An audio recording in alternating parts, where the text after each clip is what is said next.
closing remarks. 2 days, 2 full days. I became a little bit nostalgic. Nostalgia about what? About how I really got interested into the art world, because I studied literature and then I worked in marketing for 12 years, which was very interesting, very cutting edge. But I really got interested in the art world in the mid-90s. And I got interested in the art world at ARCO, the Spanish Art Fair. And especially at the panels, the amazing panels organized by Octavio Zaya. He brought in the who's who of the art world. I mean, Okwin Wezer, Glenn Laurie, Hu Henru, Gerardo Mosquera. The who is who, Ute Metabauer, the who is who of the art world was at ARCO. And that was like 7 days. It started at 10 a.m. till 8 p.m. And really, you know, if you've been in ARCO Madrid, the parties, going to Cork. So I went to Cork to the parties because I wanted to socialize. And then I had to get up at 8 o'clock in the morning, go to the panels. But that was amazing. And in a way, I talk about ARCO and the panels, those mighty panels that disappeared, because in a way, I think that these panels are a little bit a continuation of that spirit. I haven't seen many of these panels these days, so this is very important. And it's also a way of putting a city on the map. And I think that creating, producing knowledge and sharing knowledge is important, and especially these days. So let me start a little bit. I know that I'm what is hindering you for having a drink, but I promise that I'll be quick. So this is Talking Galleries, 9th edition. So next year, I think you'll be expecting something special, right? Sure. Good. The opening, you know, Elvira, Lucia, and also Miquel Curanta. You know, he's in charge of the cultural Institute of Cultural Companies in Catalonia. But I put him on again on the map because he was talking about this idea of how culture puts you as a city on the map. And this is particularly a good thing. Now, we started with some of the panels. The first one, Peyton Jones, the Global Senior Curator. Something is wrong, you see? Anyway, let's do it. Yeah, it's not working. I had a wonderful presentation, but it's not working. Okay, anyway, what's interesting about this, this panel is that she worked for a museum and then she moved into the commercial area. So I'm always curious, and I always talk to people that work in the sales sector. I always ask them, what is your specific sales pitch? Or what is it that makes you sell art? So I've asked Miguel Angel many years ago, so I asked also Julia, because it's very different working in an institutional context and then working as a curator and then going into the in the sales sector. Well, she talked about creating a context for artists. She talked about the idea of not being just or specifically a sales pitch, but doing special projects. And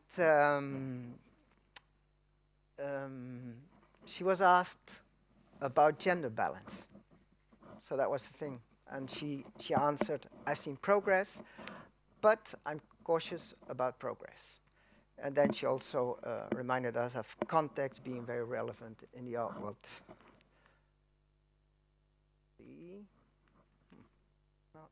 Yeah, no, it's not moving. It's a pity. Let me try to do it. Sorry, but it's a mess. See, Noah. See, now escape. I worked hard on having these beautiful images, but it's not. Está, cierra, sí.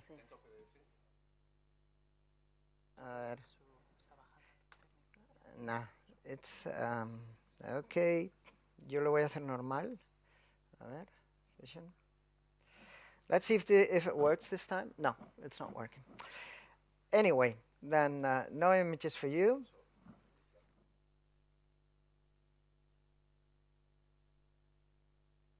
No va. Okay.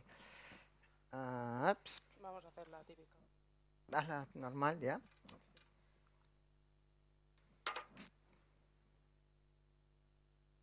No, ponla en la primera. Ponla aquí, ahí, aquí, sí. En la 5 o la 6. Ahí, sí. Dale. Technology, NFTs. I'm minting an NFT now. ¿Sale ahora? Sigue, la siguiente. No, pero además mira cómo está. Nah. Pero no avanza, ¿no? Nah. Okay, it doesn't matter. Next panel we had was Elvira Giangani and Carles Guerra. And the title of the panel was, Can we make the gallery world more inclusive? And Elvira talked about one thing that was interesting. It's about the idea of questioning the framework. And she also talked about being brave. Brave people who are able to question the framework. And also she talked a little bit about our programming of inclusiveness and also gender, non-Western artists and so on. So that was a good thing. Next panel we had was, oops. Well, we had a coffee break sometimes. We're lucky with that. And then we had a very interesting panel about NFTs. I think we had 2 panels about NFTs. It's obvious that Yuxia is interested in the matter. But I think these panels are interesting because, I mean, myself, I'm just a regular art guy. And I researched a little bit, but not as much as you did. But I think it's a very dividing topic. I think the art world is a little bit divided among those who are in favor of NFTs and those who are against it. It's very simple because very often when somebody asks a question, you already know the position of the person about NFTs.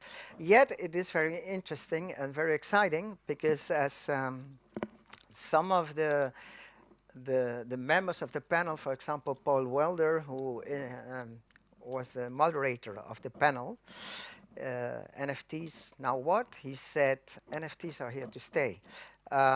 Kate Vass from Kate Vass Gallery, she made a very interesting remark about we have to question the medium from a philosophical perspective. Yeah? All right. Yeah. We're going to try again.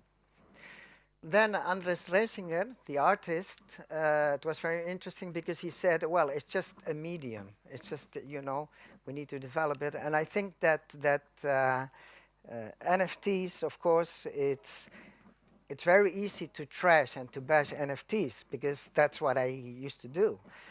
Because when you look at most NFTs, those ape, crypto and so on, I mean, they're very basic or maybe kitsch, you know. So, so these discussions about NFTs are really interesting. I'm getting a little bit crazy here with changing or not. The last panel, by the way, it's very interesting because it was because Miguel Angel said very honestly, I can't do all those things. I need a team. I need a digital manager, whatever. And I was thinking about myself because I also have a digital consultant. And then it's really tough to be in a digital world because you have to think, okay, what image am I going to upload on Instagram? And then I need another for Facebook. And then maybe I should put something on LinkedIn. And what story am I going to tell? And it's really... really demanding. And I say, Jesus Christ, I just want to curate an exhibition or write a book. Why do I have to spend so much time and all the time thinking, is this image appropriate? Is this not? What story should I tell? Anyway, so I really found myself projected or reflected in what you said. And somebody's conspiring. It's, and you all want to have a drink, so what else can we say? Just give me the program. I'll do it like that. It's very simple. We love to improvise. Okay. So, the challenging phase in the art world today. We had that. Can we make the gallery world more inclusive? We also talked about it. NFTs. Now what? 2. Galleries in the secondary market. That was with Tom David Bastock and Dylan Lessel from Perrotin. So, you still remember that talk? Yes? You found the talk exciting? Not? What? Mixing primary market with secondary market, covering the whole range for your collectors. Because sometimes a collector wants to buy an artwork, but maybe wants to go an etresosas to go with it, or maybe a chair, furniture, whatever. Well, to me, when they were talking, I said, I heard this before. I heard this before. Yes. And and I heard this before because one of the best strategies of Leo Castelli was that, precisely that. And I said, I heard this before, and maybe history should come up. And because what did Leo Castelli do?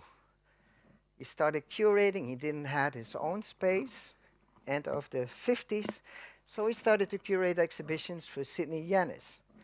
And one of the big successes of Leo Castelli was curating, upgrading the American abstract expressionists who were not important at all, were not collected by MoMA, Whitney, whatever.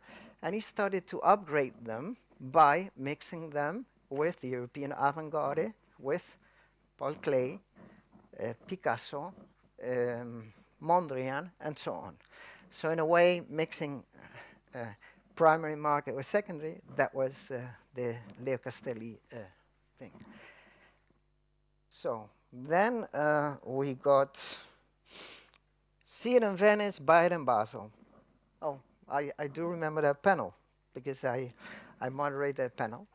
I think it was... No podemos hacerlo chutar. No. Puedes mirarlo tú el tuyo.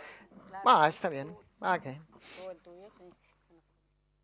I always like to bring my own computer, because when I use another computer, the thing never works.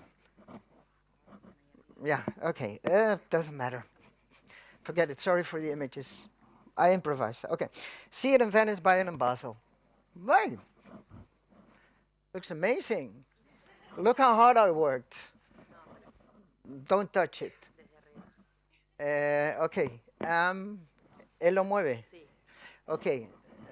Mueve más, baja, la siguiente. Next one. Coffee break. Next one. That's going to be interesting. Okay, this was the one about the NFTs. Joe said something very interesting.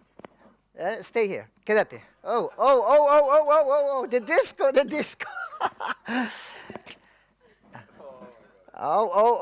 This is, okay, doesn't matter. Don't move. Joe said something very interesting. Blockchain provided provenance and transparency, and how flipping in NFT world can be beneficial to the artist, as you can trace all transactions. Okay, so sigue, move on. Let's see if it works. Yes, the lunch break, yeah. Maybe you recognize yourself there. Go on. We talked about this and Leo Castelli. This was our panel. That's myself over there. So Nicolas and his Radicant platform, curatoric platform, which is a little bit this mix of institutional and commercial. Talked about the difference between the art fairs and biennials. Difference, he said, about a biennial having a narrative and an art fair not having a narrative, so being unnarrative. I found that, I don't know, maybe inspiring or not. Alex, he said straight away that the boundaries are blurred and it's not more or less a moral issue.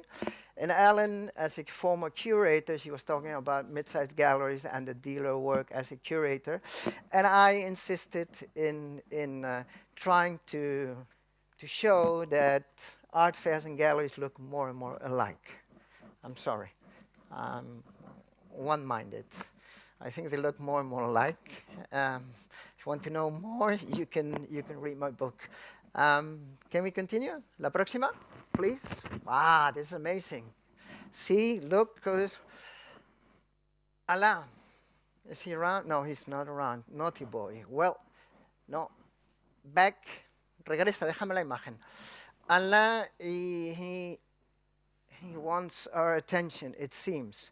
Well, Alain spoke about art fairs in the 80s, that normally in galleries would attend 3 to 5 art fairs, and how it has changed today, and how today, as you know, most or many important galleries attend like 12 art fairs. And he gave the example of Galeria Continua that does like around about 20 galleries.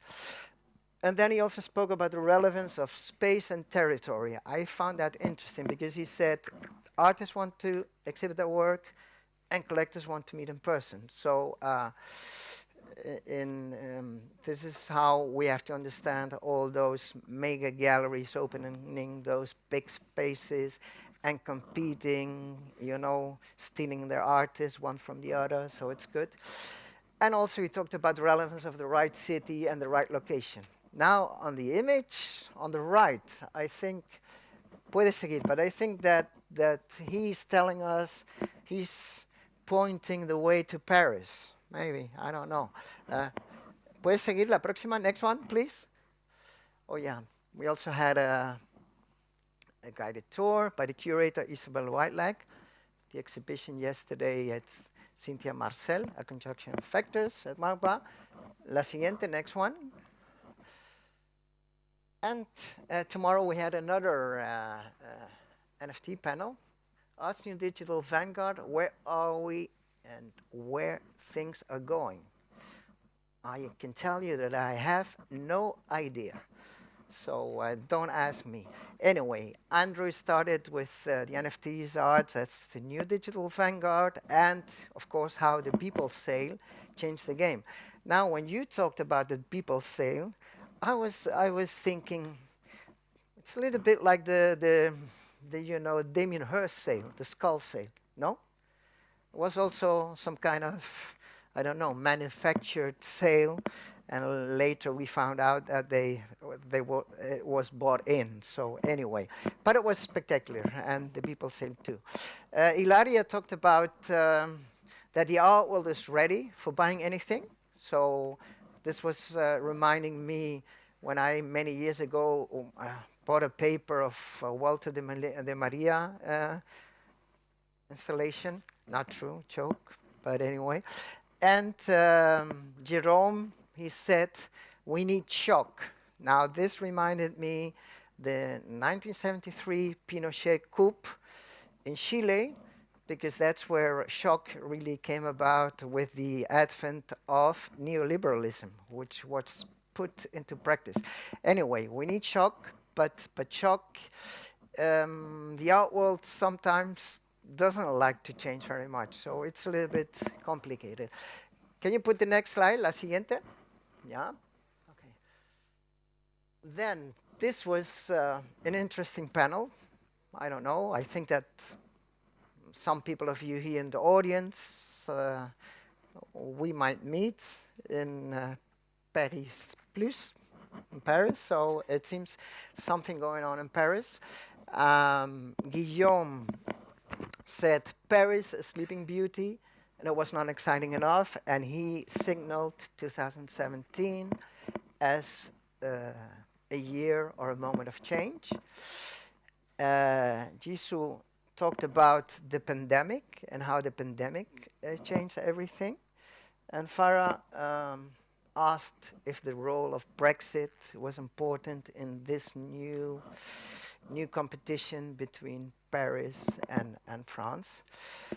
And Alain said that it was part of a longer process, and he signaled the year 2012 when Tadeusz Ropek opened this mega space in Paris. So I think it's Brexit, of course, has something to do, but I think also Basel brings a new vibe to a city, and I've seen it with a city that I visited a lot, which was Miami. Actually, I was in Miami in 1997. There were hardly any museums, there were hardly anything. And after Basel, I mean, you can't recognize the city. And every year there are, it's all very concentrated, but every year there are more spaces, more museums and things like that. So it's interesting to know how an art fair can really change a city so radically. So Paris always had everything to be an important city, and I guess with Art Basel it will be even more important.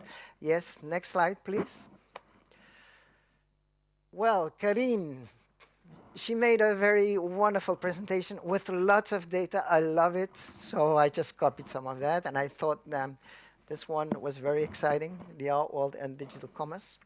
And now, when I think about Artsy, also there was a question from the audience. And you talked about matching collectors with artworks and things like that. And to me, I'm very basic. All the time this word was popping up in my brain. Tinder, Tinder, Tinder, Tinder. So I mean, it's a little bit the Tinder of the galleries and collectors, something like that. Okay, and then I also like this, what you said, it's like joining the gym. And then you're right, you can be on Artsy, but you need to upload your data, you need to be too difficult. Next slide, please. Do artists need galleries to sell their work? That was the last talk. I thought it was interesting. Yusha talked about distribution, about the difference between the physical market, the gallery, and the digital, and also the artist. And Anna talked about the relevance of curating in the digital world. And this is something that has come back once and again, because when the in-between person disappears, the dealer or whatever, then somebody has to start doing the selection. And this is what most people in all these panels during these days, also in yesterday's Paul moderated, this idea came back about curating space, okay? And Miguel Angel, well, I mean, it was very clear, but your position is always very clear. His position is about it's not left, so it's right. I mean, it's something in between. Aurea mediocritas, you know. And I totally agree with you that being a dealer, for example, is a very demanding job. And really,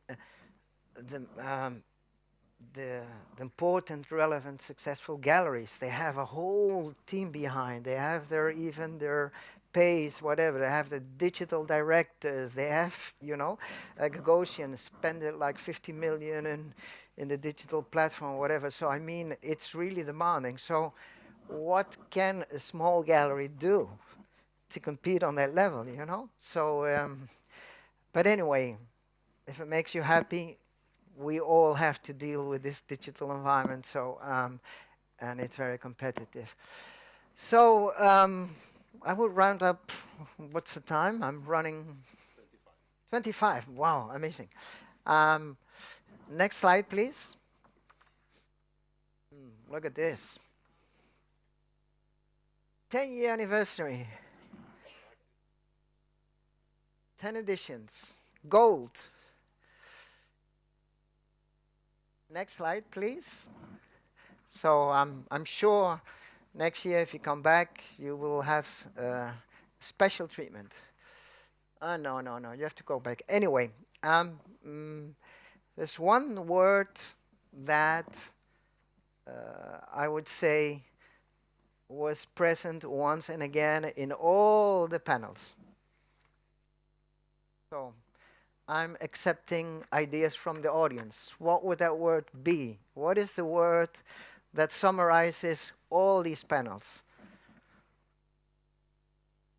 1, 2, 3, 4. I think it's the word change. I mean, we live in a constant moment of change.